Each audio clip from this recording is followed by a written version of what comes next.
Good morning to all of you there. Now, today we are doing the topic delegation in the organization chapter. Delegation, or you can also term it as delegating, it is one and the same. Now, what is delegation? When the workload of the person or the superior is increasing beyond his capacity, then he must share it with the subordinate for successful performance of the task. This is what is delegation. So, in an organization, the manager, no matter how capable they are, cannot perform all the tasks assigned to them on their own. The manager is overloaded with a lot of work. So, in that case, how can the work be done best? The work can be done best if he shares some of his responsibility with the that is subordinates. Okay, so what is he going to do? Then thus assigning some of his work to their subordinates and gives them authority to carry on the work and at the same time make them accountable. This process is termed as delegation. So you can see this clip here. The superior is given one responsibility to the subordinate, and along with this he is going to give him some authority, that is power or right, for performing that task. And the subordinate now becomes accountable, becomes answerable to the superior. So this is what is delegation doing. So when the person the subordinate is given a task, okay, so he is given the task along with authority, that is power or right, and along with that he is also answerable to the superior. But children, the final person, the person who is actually that is responsible for the final outcome, is the superior. So you can just have a look here. For example, you are a chief accountant, all of you. So just assume that you are all a chief accountant and you are delegating your duty of preparing the balance sheet to one of your subordinates. So you have a lot of work, you are the chief accountant and you have given some work to the subordinate, and the subordinate is unable to prepare the balance sheet on time. So subordinate is definitely responsible to you, he is answerable to you, but then the final answer, that is accountability, lies with the superior. So that is you. However, if the balance sheet not prepared on time, then the ultimate responsibility will be of chief accountant. So this is the that is accountability that the superior has to have. Okay, so this is it. Now we'll go into the definition. Now finally, delegation is the process of sharing of tasks, responsibility and authority between a manager and his subordinate. So it is a process of sharing of tasks between superior and subordinate.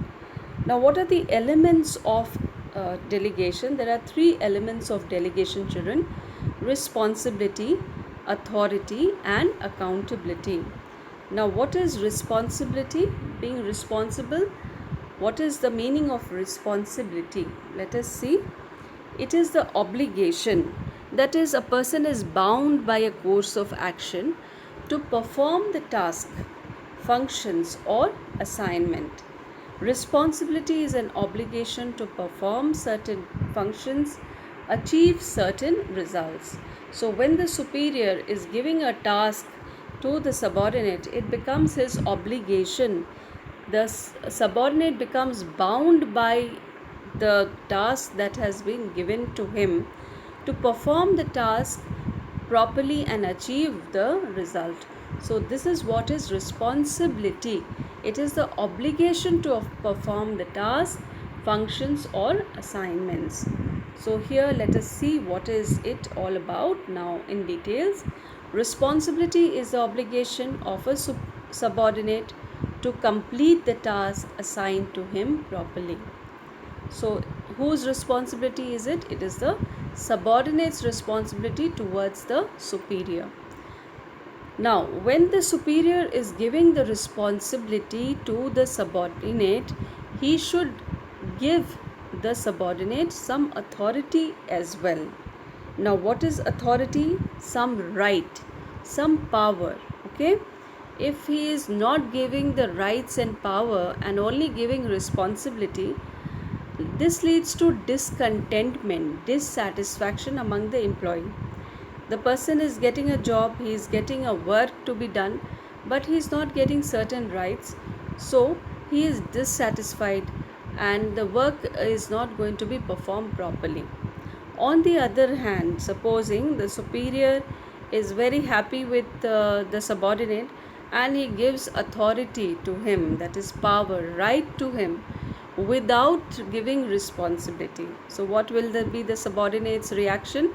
He will misuse this authority or power or right. So, this is what is the balance should be created between responsibility and authority. When a superior is giving responsibility to the subordinate, both the things should be given, responsibility and authority, in a balanced way. Now, see children, here responsibility flows from bottom to top. So, who is responsible to whom? A subordinate, that is the junior, he is sitting at the bottom, okay, will always be responsible to the superior. So, responsibility flows from bottom to top. You can see the arrow here. So, next we will be doing effective delegation. There should be a balance between authority and responsibility. If authority granted is more than responsibility, it may lead to misuse of authority. If responsibility is more than authority, it may make a person ineffective. So, this is what there should be a balance between authority and responsibility. So, you can have a look at this clipping here. Okay, all of you, I think it is clear to all of you. So, here next we have an example here. So, we are doing one example here. A manager enhances the production. So, a manager, in order to enhance the production, what he is doing is, a target of 500 units per month was there. Now he says, now we will be producing 700 per month. So the workload has increased, 200 more units has to be produced per month. So what is he doing? He is giving the responsibility or shifting his work or task to the subordinate. So you can have a look here. A manager enhances the production of target from 500 units to 700 units per month, but authority to draw raw material was not given by him to the subordinate. So he is giving the task to the subordinate, or he is giving the responsibility to the subordinate, but authority to draw raw material is not given to the subordinate. That is right. The power to draw raw material is not given to the subordinate.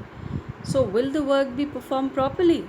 No, it will not be performed because he has not got adequate authority. The manager, therefore, could not reach the target production.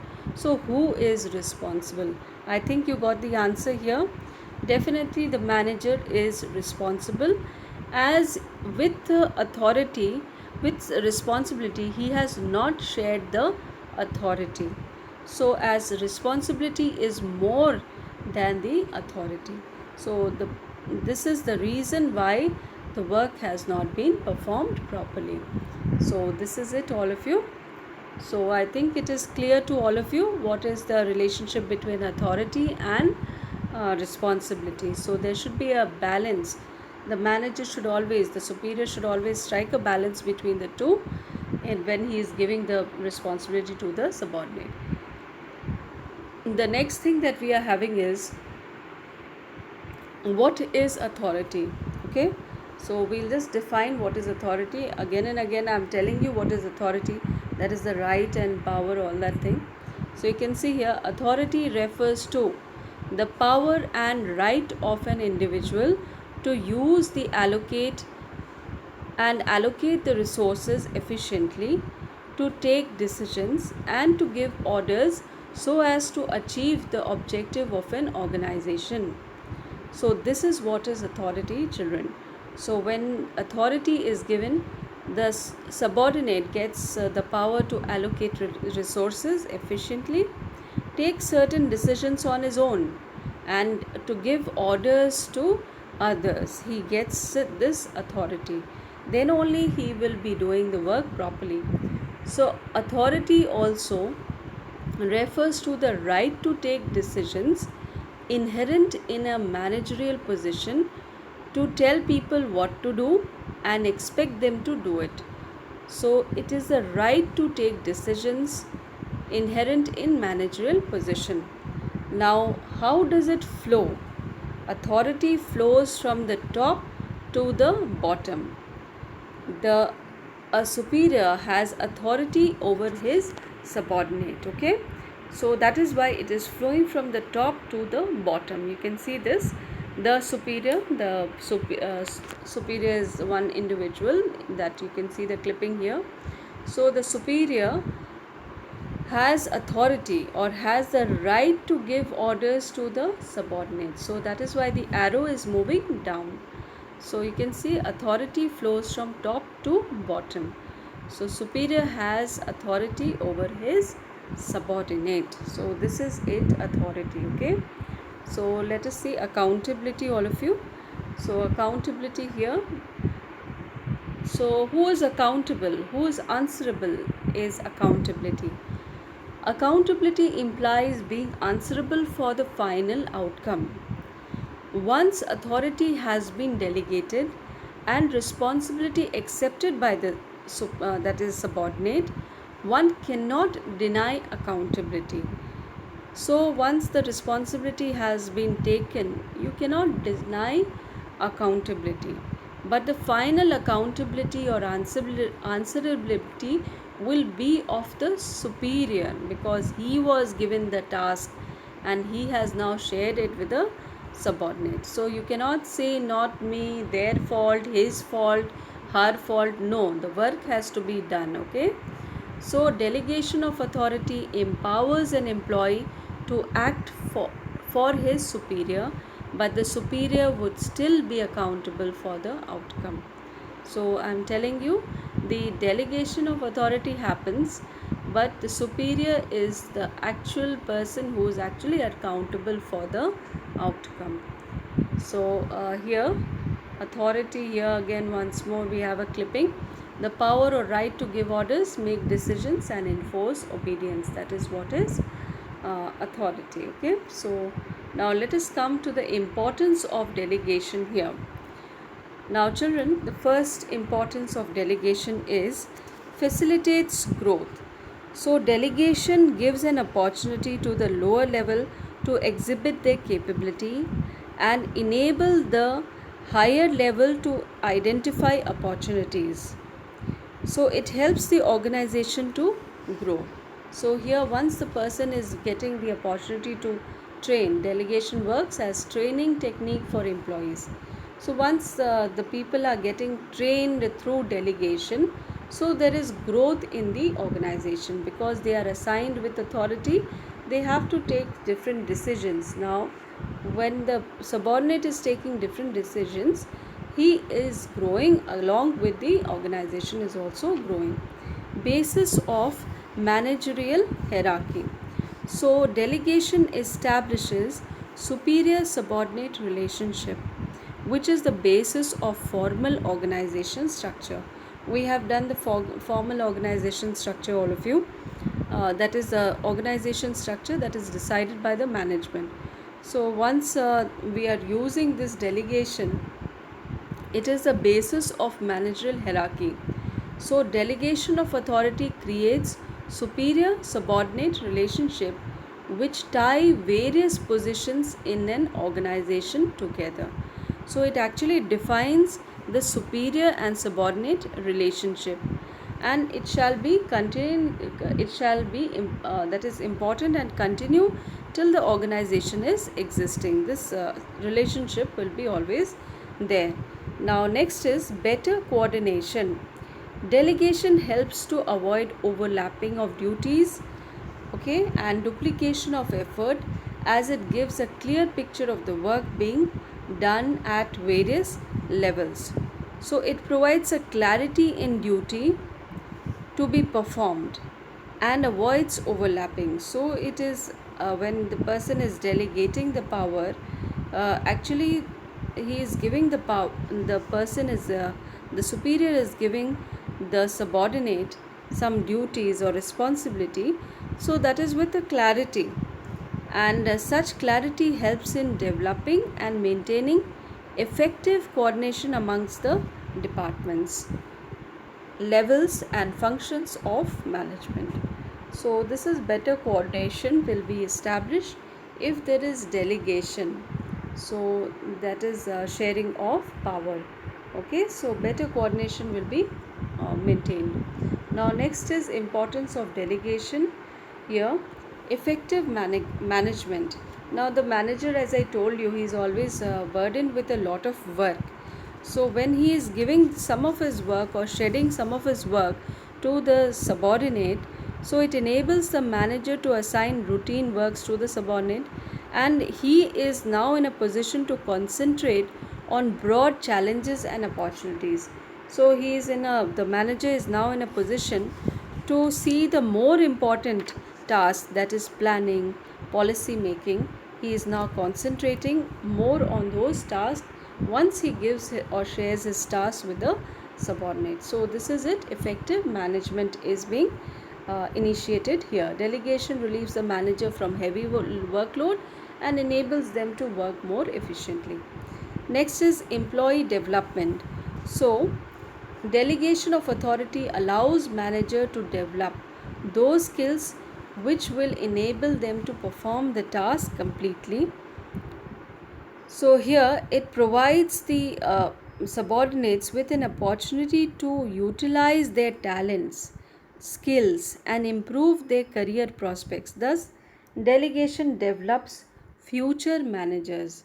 So when the subordinate is getting an opportunity to work with the superior, so this is helping him to have more talent and use his skills. So this is helping him to develop himself. Now next is motivation of employees. So when a superior in trust or having trust on a superior with a task, employees feel very good when a person subordinate is getting one task from the superior. He is having a good feeling. So and this gives and their superior trust them, and this recognition helps them to be motivated. So this boosts their moral, and they become more dedicated to their work. So this is it, children. So I hope the topic is clear to all of you. Okay, so let us see the 3 points to be noted here. Authority can be delegated. Responsibility cannot be delegated, but it can be assigned. Accountability means obligation and cannot be delegated. So accountability actually lies with the superior only.